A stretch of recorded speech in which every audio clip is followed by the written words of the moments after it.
현재 미국을 비롯한 전 세계가 난리가 났습니다.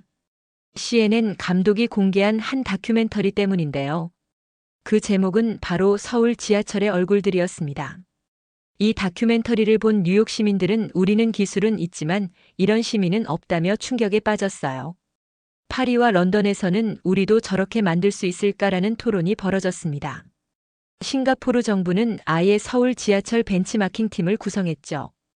도대체 이 다큐멘터리에 뭐가 담겨 있기에 전 세계가 이렇게 놀라고 있는 걸까요? CNN 베테랑 다큐멘터리 감독인 그녀는 이렇게 말합니다. 처음 한국을 방문했을 때 저는 완전히 회의적이었어요.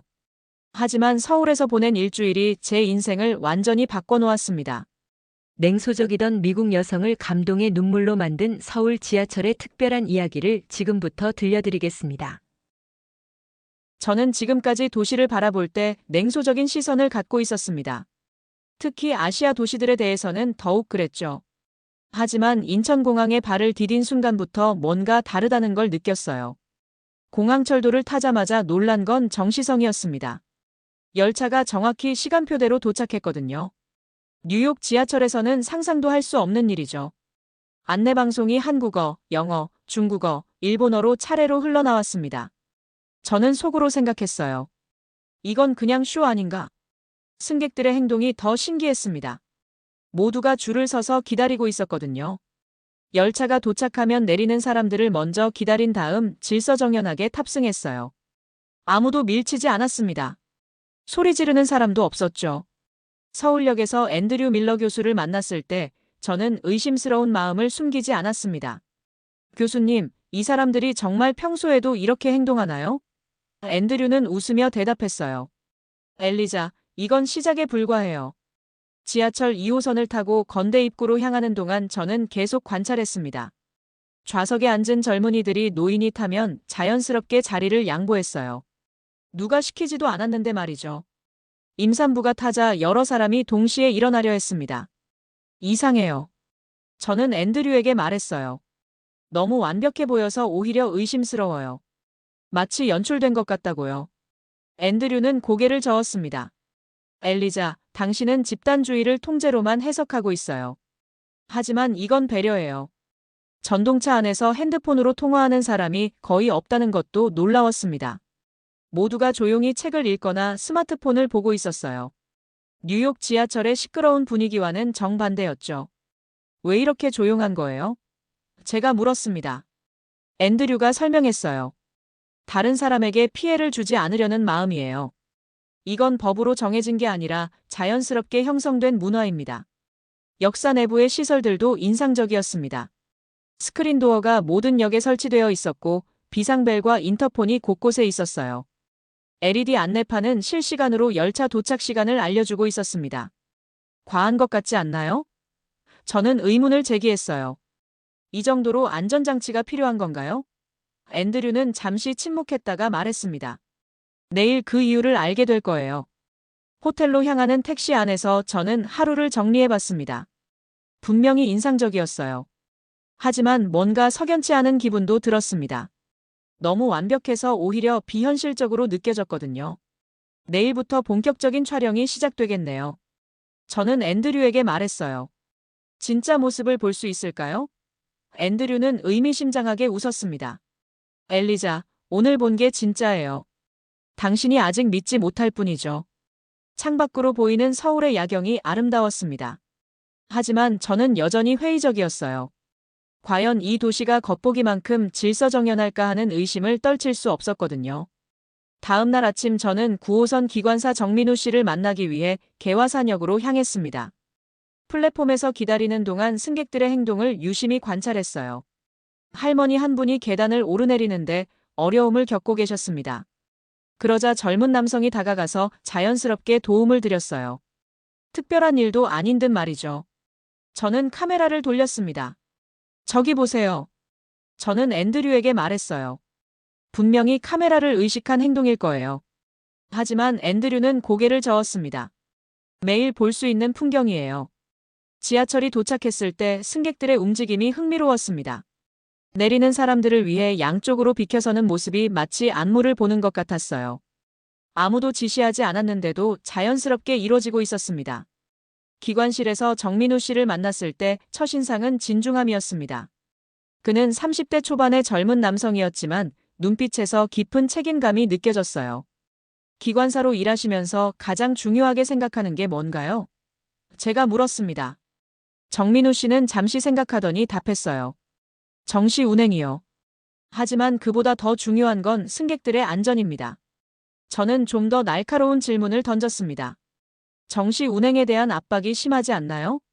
기관사들이 스트레스를 많이 받을 것 같은데요. 정민우 씨의 표정이 약간 굳어졌어요.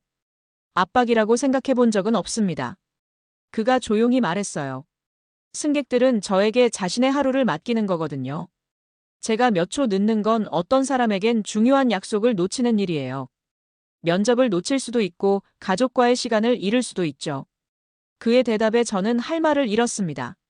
단순히 업무로만 생각할 수 있는 일을 개인적인 책임으로 받아들이고 있었거든요.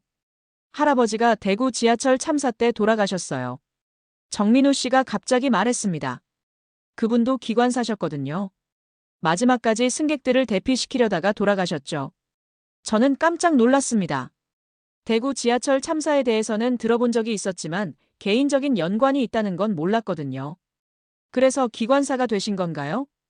그런 것도 있어요. 정민우 씨가 고개를 끄덕였습니다. 할아버지처럼 승객들을 지키고 싶었어요. 그게 제 사명이라고 생각해요. 플랫폼으로 나와서 저는 승객들을 다시 관찰해봤습니다.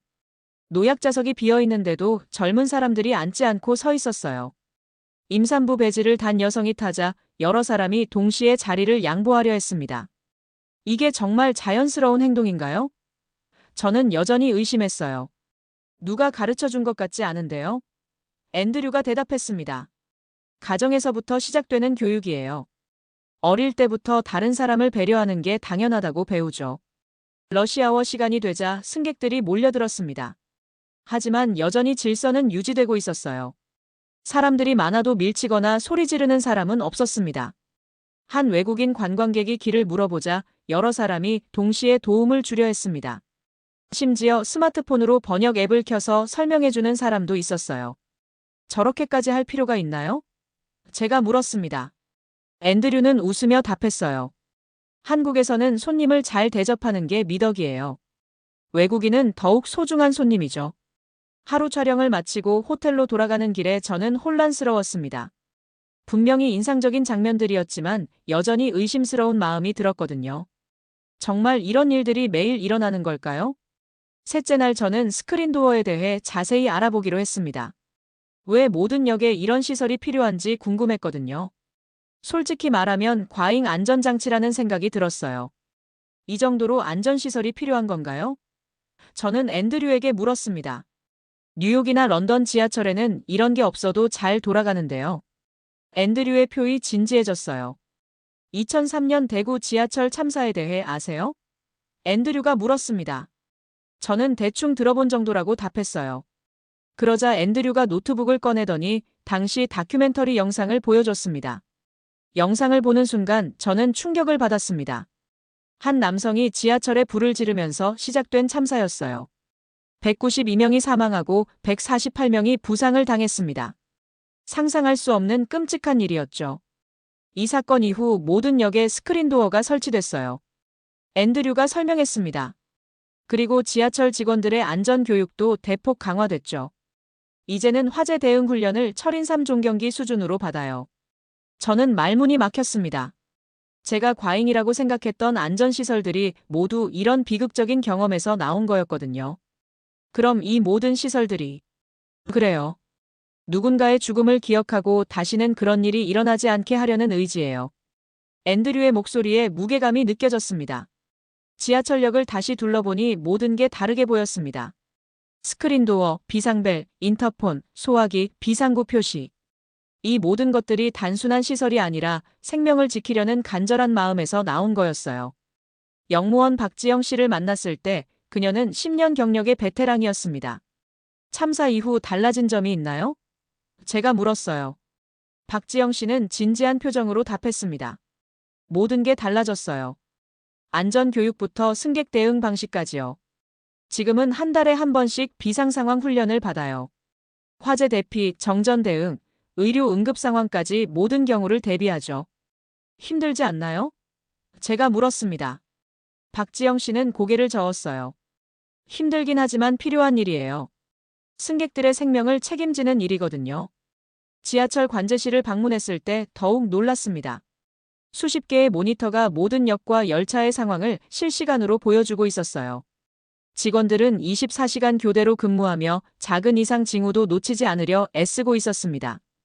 이 정도로 철저하게 관리하는 이유가 뭔가요? 제가 물었습니다. 관제실 책임자는 대답했어요. 한 번의 실수가 큰 사고로 이어질 수 있어요. 우리는 그것을 절대 용납할 수 없습니다. 지하철 정비고도 구경했습니다. 열차 한 대 한 대를 세심하게 점검하는 정비사들의 모습이 인상적이었어요. 작은 부품 하나까지 꼼꼼히 확인하고 교체하고 있었습니다. 정비가 이렇게 중요한가요? 제가 물었어요. 정비팀장은 단호하게 답했습니다. 우리의 작은 실수가 승객들의 생명과 직결돼요. 그래서 절대 타협할 수 없습니다. 저녁에 호텔로 돌아가면서 저는 많은 생각에 잠겼습니다. 제가 처음에 과잉이라고 생각했던 모든 시설들이 사실은 소중한 생명을 지키기 위한 간절한 노력이었거든요. 누군가를 지키기 위해서 이런 시스템을 만든 거군요. 저는 앤드류에게 말했어요. 앤드류가 고개를 끄덕였습니다. 그래요. 이게 바로 한국 사회의 힘이에요. 비극을 기억하고 교훈으로 삼는 거죠. 그날 밤 저는 오랫동안 잠들지 못했습니다. 한국의 지하철 시스템이 단순한 교통수단이 아니라 집단의 기억이 만들어낸 안전망이라는 걸 깨달았거든요. 넷째 날 저는 시민들의 자발적인 배려, 문화를 집중적으로 관찰하기로 했습니다. 과연 어제까지 본 것들이 진짜일까 하는 의심이 여전히 남아 있었거든요. 정말 저런 일들이 매일 일어나나요? 저는 앤드류에게 물었어요. 카메라가 있으니까 더 친절하게 구는 건 아닐까요? 앤드류는 웃으며 제안했습니다. 그럼 몰래카메라로 찍어볼까요? 첫 번째 실험은 명동역에서 했습니다. 무거운 캐리어를 끌고 계단을 오르내리기 힘들어하는 외국인 관광객을 연출했어요. 카메라는 멀리 떨어진 곳에 숨겨놓았습니다. 결과는 놀라웠어요. 5분도 안 돼서 3명이나 도움을 주려고 다가왔습니다. 그중 한 명은 자신도 급한 듯 보였는데도 캐리어를 들어주며 엘리베이터까지 안내해줬어요. 우연의 일치일 수도 있어요. 저는 여전히 의심했습니다. 그래서 홍대 입구역에서 같은 실험을 반복했어요. 이번에는 휠체어를 탄 사람이 개찰구에서 어려움을 겪는 상황을 연출했습니다. 또다시 놀라운 결과였어요. 역무원이 오기도 전에 일반 승객들이 먼저 도움을 줬습니다. 한 대학생은 자신의 교통카드로 개찰구를 열어주고 다른 시민은 휠체어를 밀어주며 목적지까지 함께 갔어요. 세 번째 실험은 잠실역에서 했습니다. 길을 잃은 외국인이 한국어로 된 안내판을 보며 당황하는 모습을 연출했어요. 이번에도 결과는 마찬가지였습니다. 한 아주머니는 스마트폰에 번역 앱을 켜서 설명해주고 대학생은 영어로 직접 길을 안내해줬어요. 심지어 목적지 근처까지 함께 가주는 사람도 있었습니다. 이게 연출이 아니었어요. 저는 충격을 받았습니다. 카메라가 보이지 않는 상황에서도 시민들의 행동은 똑같았거든요. 앤드류가 말했어요. 이제 믿으시겠어요? 오후에는 강남역에서 또 다른 실험을 해봤습니다. 임신부가 지하철에서 자리를 구하는 상황이었어요. 배지를 달고 있었지만 워낙 사람이 많아서 눈에 띄지 않을 수도 있었죠. 하지만 불과 몇 초 만에 3명이 동시에 일어나려 했습니다. 서로 자리를 양보하려고 미안해하는 모습까지 보였어요. 결국 가장 가까운 자리에 앉은 젊은 남성이 자리를 내어줬습니다. 저녁 시간에는 사당역에서 관찰했습니다. 퇴근 시간이라 사람들이 급해 보였는데도 노인이 지나갈 때는 자연스럽게 길을 터주고 있었어요. 한 할아버지가 신문을 떨어뜨렸을 때 여러 사람이 동시에 주우려 했습니다. 그중 한 직장인이 신문을 주워드리며 공손하게 인사를 드렸어요. 왜 이렇게 친절한 거예요? 저는 지나가는 시민에게 물어봤습니다. 그분은 당황하며 답했어요. 그냥 당연한 일 아닌가요? 도움이 필요해 보이시니까요. 건대 입구역에서는 더욱 인상적인 장면을 봤습니다. 시각장애인이 점자블록을 따라 걷고 있는데 공사로 인해 길이 막혀 있었어요. 그러자 지나가던 시민이 자연스럽게 다가가서 다른 길로 안내해드렸습니다. 이런 일이 자주 있나요? 제가 물었어요. 그 시민은 고개를 끄덕였습니다. 매일 보는 풍경이에요. 서로 도우며 사는 게 당연하죠. 하루 종일 관찰한 결과 저는 완전히 생각이 바뀌었습니다. 이런 배려가 연출이 아니라 진짜 문화였거든요. 카메라가 있든 없든 사람들의 행동은 똑같았어요. 이제 믿어요. 저는 앤드류에게 말했어요. 정말 놀라워요. 어떻게 이런 문화가 만들어진 거죠? 앤드류가 설명했습니다. 어릴 때부터 다른 사람을 배려하는 교육을 받아요. 그게 자연스럽게 몸에 밴 거죠. 호텔로 돌아가는 길에 저는 감동받은 마음을 숨길 수 없었습니다. 한국 사회의 배려 문화가 얼마나 깊이 뿌리내려 있는지 직접 확인했거든요. 내일은 어떤 걸 보여주실 건가요? 제가 물었어요. 앤드류는 의미심장하게 웃었습니다. 진짜 시험은 위기 상황에서 나타나죠. 다섯째 날은 평범하게 시작되었습니다. 오후 6시 퇴근 시간, 저는 2호선 건대 입구역에서 러시아워 상황을 촬영하고 있었어요. 사람들이 워낙 많아서 혼잡할 거라 예상했지만 여전히 질서는 유지되고 있었습니다. 그런데 갑자기 화재 경보음이 울렸어요.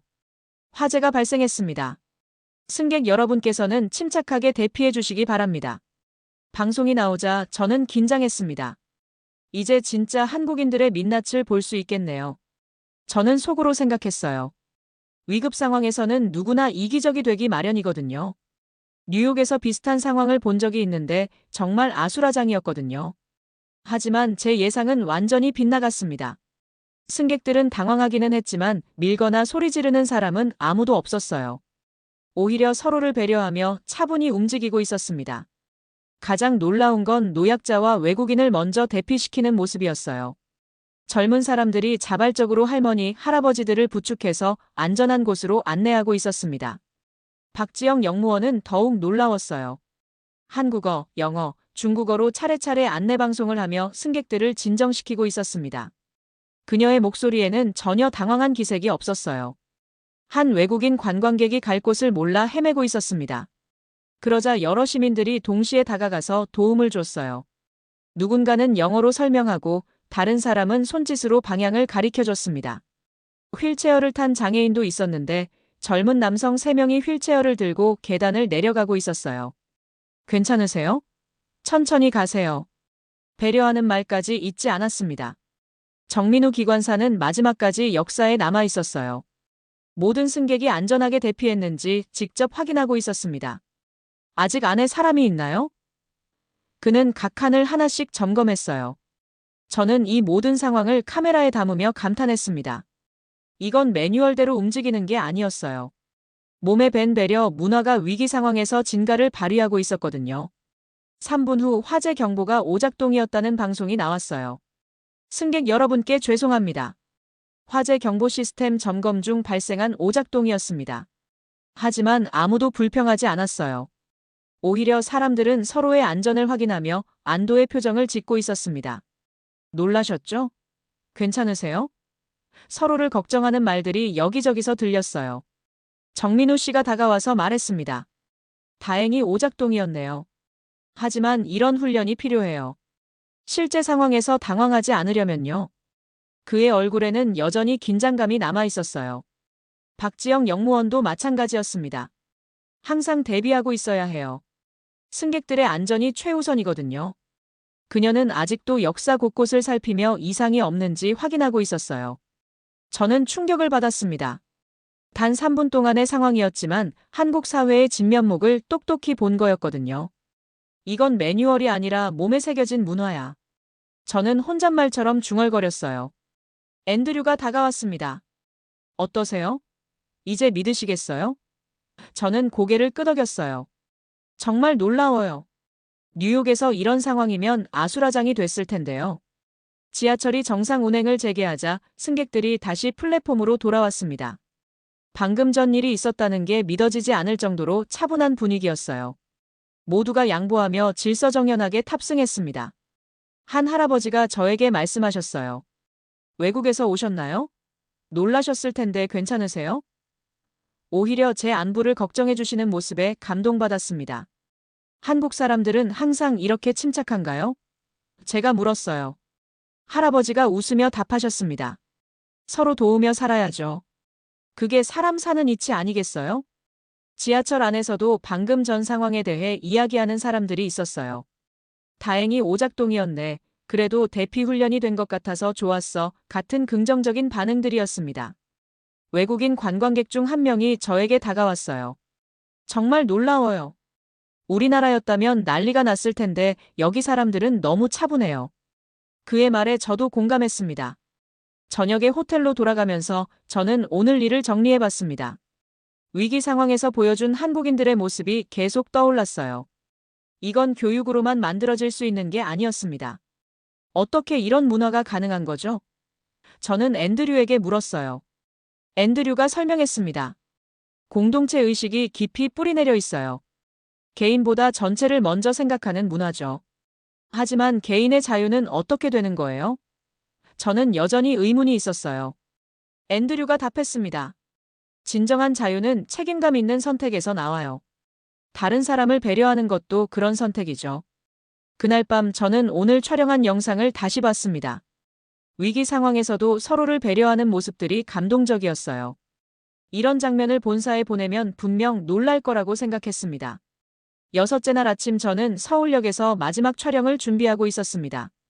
지금까지 본 것들로도 충분히 좋은 다큐멘터리를 만들 수 있을 것 같았어요. 하지만 앤드류는 꼭 만나봐야 할 사람이 있다고 했습니다. 누구인데요? 제가 물었어요. 앤드류가 미소 지으며 답했습니다. 서울 지하철의 진짜 얼굴을 보여드릴게요. 이번 출구 근처에서 한 할아버지를 발견했습니다. 70대로 보이는 분이 휠체어를 탄 노인을 부축하고 계셨어요. 무거운 짐을 든 외국인에게는 길을 안내해주고 있었습니다. 저분이 최병수 할아버지예요. 앤드류가 소개했습니다. 전직 지하철 정비사이신데 퇴직하신 후에도 매일 이곳에서 자원봉사를 하고 계세요. 가까이 다가가서 보니 할아버지의 주머니에서 손으로 직접 그린 지도가 여러 장 나왔어요. 역 주변 상세 지도였는데 중요한 정보들이 빼곡히 적혀 있었습니다. 10번 출구 7시 30분 휠체어 출연 빈도 높음, 5번 출구 계단 미끄러워서 주의, 지하상가 화장실. 위치 같은 메모들이 손글씨로 적혀 있었어요. 할아버지, 왜 이런 일을 하시는 거예요? 제가 물었습니다. 최병수 할아버지는 잠시 생각하시더니 천천히 말씀하셨어요. 1969년에 독일로 광부 일을 하러 갔어요. 그때 제가 22살이었죠. 할아버지의 목소리에는 그때의 기억이 생생히 담겨 있었습니다. 독일 말도 못하고 길도 모르는 청년이었어요. 어느 날 길을 잃어서 한참 헤매고 있는데 한 독일 아주머니가 저를 역까지 데려다 줬어요. 할아버지는 계속 말씀하셨습니다. 그 아주머니는 제가 한국 사람인 줄 알고도 도와주셨어요. 언어가 안 통해도 몸짓으로 친절하게 안내해 주셨죠. 그 은혜를 지금까지 잊지 못해요. 할아버지의 눈빛이 촉촉해졌습니다. 그러니까 지금은 제가 그 아주머니가 되는 거예요. 도움이 필요한 사람들에게 말이죠. 저는 깊이 감동받았습니다. 50년도 더 된 일을 기억하며 매일 이런 일을 하고 계신다니. 매일 나오시나요? 제가 물었어요. 매일은 아니고 주 5일 정도 나와요. 할아버지가 웃으시며 답하셨습니다. 월요일부터 금요일까지요. 주말에는 가족들과 시간을 보내야죠. 가족분들이 뭐라고 하지 않으세요? 저는 궁금했어요. 할아버지가 고개를 저으셨습니다. 오히려 좋아해요. 건강에도 좋고 보람도 있다고 하면서요. 하루 종일 할아버지를 따라다니며 관찰했습니다. 그분은 정말 다양한 사람들을 도와주고 계셨어요. 길 잃은 관광객, 무거운 짐을 든 할머니, 유모차를 끌고 다니는 젊은 엄마까지. 힘들지 않으세요? 제가 물었어요. 할아버지가 웃으시며 답하셨습니다. 전혀요. 오히려 기운이 나요. 누군가에게 도움이 된다는 게 얼마나 좋은 일인지 모르세요. 점심시간에는 할아버지가 직접 만든 김밥을 나눠주시기도 했어요. 외국 손님들이 한국 음식을 못 먹어서 안쓰러워요. 그래서 간단한 걸 준비해와요. 한 일본인 관광객이 감사 인사를 하자 할아버지는 일본어로 대답하셨어요. 어디서 일본어를 배우셨어요? 제가 놀라서 물었습니다. 독일에서 일할 때 일본인 친구들이 많았어요. 그때 배운 거죠. 중국어도 조금 해요. 할아버지의 배움에 대한 열정이 놀라웠습니다. 오후에는 시각장애인을 안내하는 모습도 봤습니다. 할아버지는 점자블록을 따라 천천히 함께 걸으며 주변 상황을 자세히 설명해 드렸어요. 계단이 시작됩니다. 12개 정도 되니까 천천히 내려가세요. 할아버지의 섬세한 배려가 감동적이었습니다. 저녁 무렵 할아버지께 마지막 질문을 드렸어요. 이 일을 언제까지 하실 건가요? 할아버지가 환하게 웃으셨습니다. 몸이 허락하는 한 계속할 거예요. 이게 제 천직인 것 같아요. 그분의 얼굴에는 진정한 행복이 보였습니다. 호텔로 돌아가는 길에 저는 할아버지가 주신 손그림 지도를 다시 봤습니다. 거기에는 단순한 길 안내가 아니라 따뜻한 마음이 담겨 있었어요. 정말 특별한 분이네요. 저는 앤드류에게 말했어요. 앤드류가 고개를 끄덕였습니다. 한국에는 이런 분들이 많아요. 남을 위해 살아가는 사람들 말이죠. 일주일간의 촬영을 마치고 편집실에서 영상을 정리하고 있을 때 뉴욕 본사에서 연락이 왔습니다. 엘리자, 진행 상황이 어때요? 기술적인 부분에 중점을 둬서 편집해 주세요. 저는 당황했습니다. 지금까지 촬영한 내용은 기술보다는 사람 이야기가 중심이었거든요. 본부장님, 사실 더 중요한 건 사람들의 이야기인 것 같아요. 사람 이야기는 나중에 하고 일단 지하철 시스템 자체에 대한 내용으로 만들어봐요. 그게 시청자들이 원하는 거거든요. 본부장의 말에 저는 고민에 빠졌습니다. 하지만 저는 결심했어요. 지금까지 만난 사람들의 이야기를 포기할 수 없었거든요. 앤드류에게 상의해봤습니다. 어떻게 생각하세요? 당신이 옳아요. 앤드류가 단호하게 말했습니다. 기술은 껍데기에 불과해요. 진짜 중요한 건 그 기술을 운영하는 사람들의 마음이죠. 저는 본사의 지시를 거부하고 제 방식대로 편집하기로 했습니다.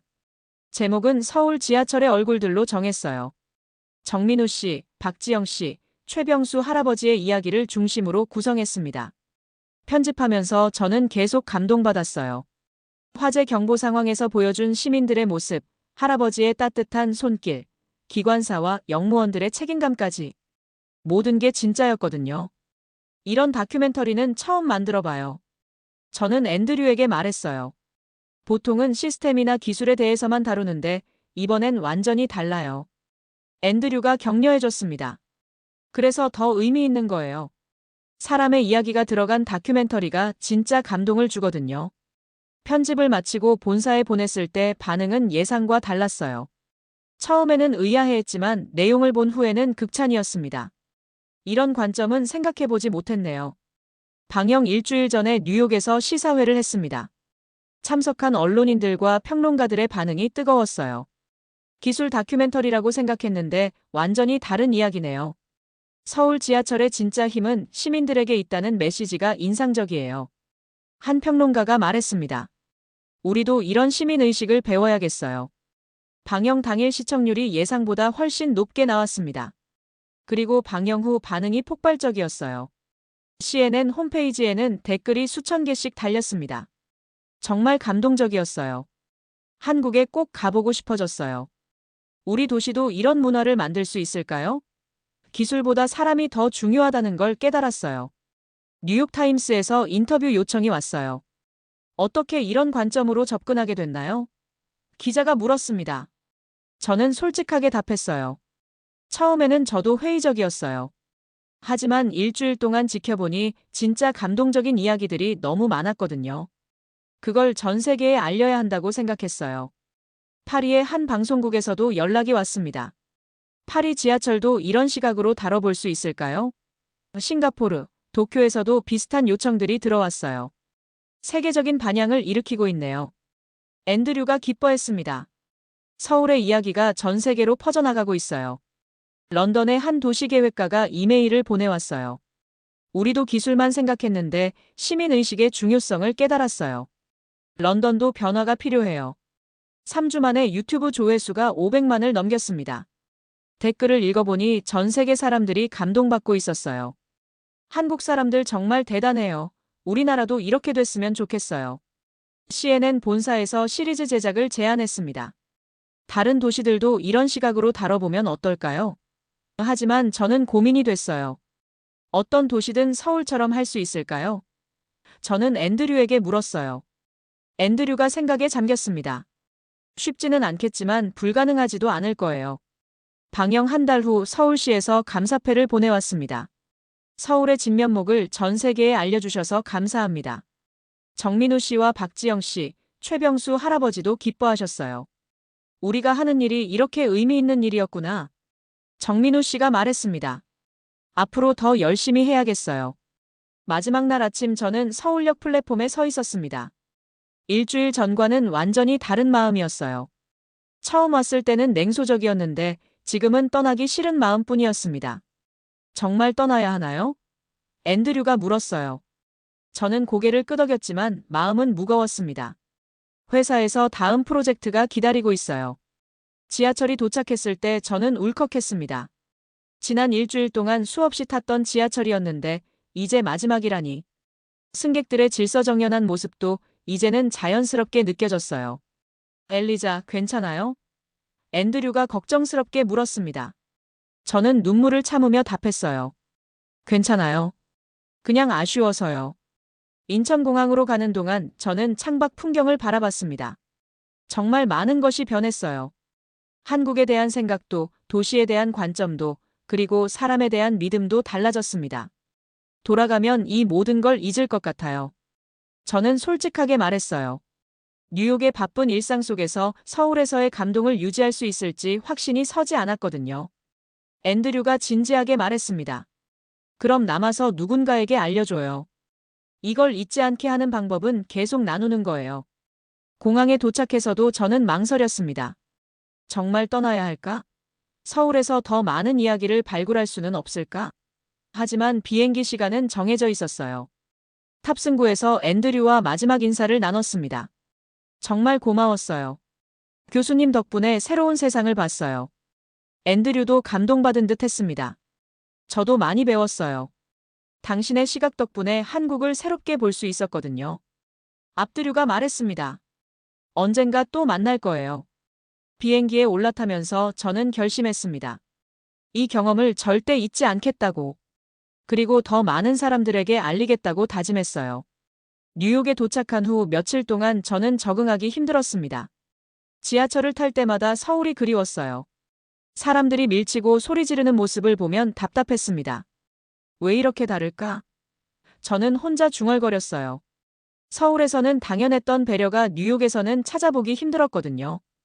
일주일 후 저는 중대한 결정을 내렸습니다. CNN을 그만두기로 한 거예요. 동료들은 모두 놀랐습니다. 미쳤어? 왜 갑자기? 더 의미 있는 일을 하고 싶어요. 저는 솔직하게 말했어요. 서울에서 경험한 것들을 더 많은 사람들에게 알리고 싶거든요. 퇴사 후 저는 독립 다큐멘터리 제작자로 활동하기 시작했습니다. 첫 번째 프로젝트는 서울 시민문화 아카이브였어요. 서울의 다양한 배려, 문화를 깊이 있게 다루는 시리즈였습니다. 최병수 할아버지, 정민우 기관사, 박지영 영무원과 계속 연락을 주고받았어요. 그분들의 일상을 꾸준히 기록하며 더 많은 이야기를 발굴했습니다. 6개월 후 두 번째 시리즈를 완성했습니다. 이번에는 서울의 다른 지역들도 다뤘어요. 강남역, 홍대 입구, 여의도, 잠실까지. 어디서나 비슷한 배려, 문화를 발견할 수 있었습니다. 앤드류도 바쁘게 지내고 있었어요. 건국대에서의 연구를 바탕으로 지하철로 본 공동체 이론이라는 책을 집필하고 있었거든요. 책이 언제 나와요? 제가 물었어요. 앤드류가 답했습니다. 내년 봄쯤 출간될 예정이에요. 당신 다큐멘터리 이야기도 들어가 있어요. 1년 후 저는 다시 서울을 방문했습니다. 이번에는 관광객이 아니라 장기 프로젝트를 위해서였어요. 서울의 배려 문화를 1년간 추적 관찰하는 거였습니다. 최병수 할아버지는 여전히 서울역에서 자원봉사를 하고 계셨어요. 엘리자, 또 왔구나. 할아버지가 반갑게 맞아주셨습니다. 1년 동안 많이 그리웠어요. 저는 진심으로 말했어요. 이곳이 제 인생을 바꿔놓았거든요. 할아버지가 웃으시며 말씀하셨습니다. 사람은 어디서 살든 마음이 중요해. 따뜻한 마음만 있으면 어디든 좋은 곳이 될 수 있어요. 그날 저녁 앤드류와 함께 한강을 걸으며 이야기했습니다. 결국 돌아왔네요. 앤드류가 웃었습니다. 알고 있었어요. 언젠가 돌아올 거라고. 왜요? 제가 물었어요. 앤드류가 대답했습니다. 진짜 감동을 받은 사람은 그 감동을 나누려고 해요.